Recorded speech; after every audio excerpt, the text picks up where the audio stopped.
Yeah, this is Mike with Tribemania Tree Services. I'm here on a job that we've done work at in the Mystic Shores area. I wanted to kind of do a video of these trees that we've worked on. This particular property, I think they have 5 or 6 acres, and we've done shape and balance in some areas, and we've done oh geez 700 or 800 gallons of root inoculation. And so as I walk through, you can see these trees, and here it is. We're in November, so we're through the summer and the drought, but you can see the leaf population on these trees, how well they're doing. And this big canopy here, you can see the balance. The vertical balance is the balance from the bottom of the crown up to the top. Usually trees that have not been worked on, what you end up seeing is that you'll see a lot of leaf population in the bottom underbelly area, and then it begins to die off as you go up higher in the canopy, because what happens is the intake and uptake of the water nutrients is not able to keep up with the demand. The supply isn't able to keep up with the demand.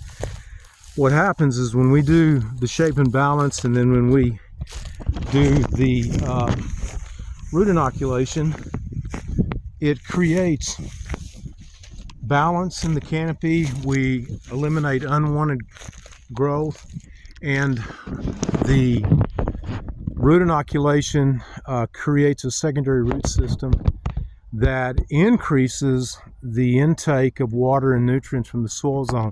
So look at this canopy here. Again, you can see how thick the leaf population is in the bottom, but the thickness runs all the way up to the top, all the way over. This canopy is no longer declining. This canopy, with the shape and balance that we did and with the root inoculation, we have this entire canopy back to where it is healthy and hydrated, and there's no more decline in the canopy. Now, what's interesting about, an interesting observation about this job, and I'm going to make my way back over here, is that all of the work that we did was around the footprint of the house, this area right in here. Then we did all of the trees over in the back part of his property over to the other side of his property. Like I said, it was 700 or 800 gallons. I don't remember exactly, but the observation that I'm wanting to point out at this time is the only area that we didn't do the inoculation was back here in the back part of his property. And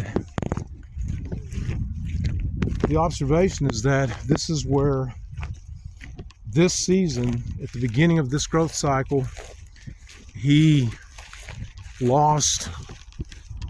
These trees are at have a very severe decline, but I think I counted 13 trees on his property. You can see all of these trees in here that are dead, and these trees were alive at the beginning of a year from the beginning of this growth cycle that we're in this year.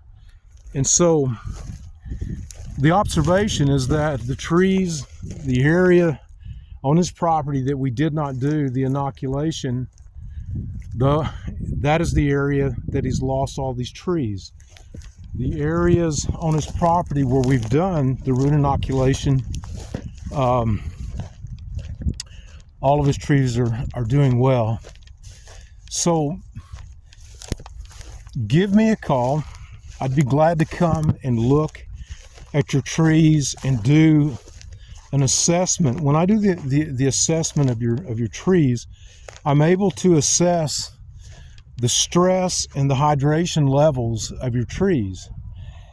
That is critical because that is it's a proactive preventive measure on our part, because what happens, trees that are too dehydrated with too much stress, you're taking the risk of losing them, because what we're seeing is the trees that are dehydrated and under stress, we're seeing that there's an accelerated decline that is taking place in the ecosystem right now. And it's just because the trees have been under stress for so long. And then on top of that, we've had 3 major events that have taken place. We had the snow freeze, the ice freeze, and then we had last season we had 70 plus consecutive days of temperatures over 100 degrees. And so those were like 3 major stress blankets that just covered the entire ecosystem. So that, on top of years of drought, overpopulation, unhealthy growth patterns, the list just goes on. Trees within the ecosystem are succumbing now. They cannot handle any more stress, any more dehydration. And so this accelerated decline is what it is I believe it's a new trend that is now in our ecosystem, and I don't foresee it slowing down or stopping any time soon. We're at a point in time in the cycle of this forest where the trees are declining. All of them are declining unless they've been mitigated. All the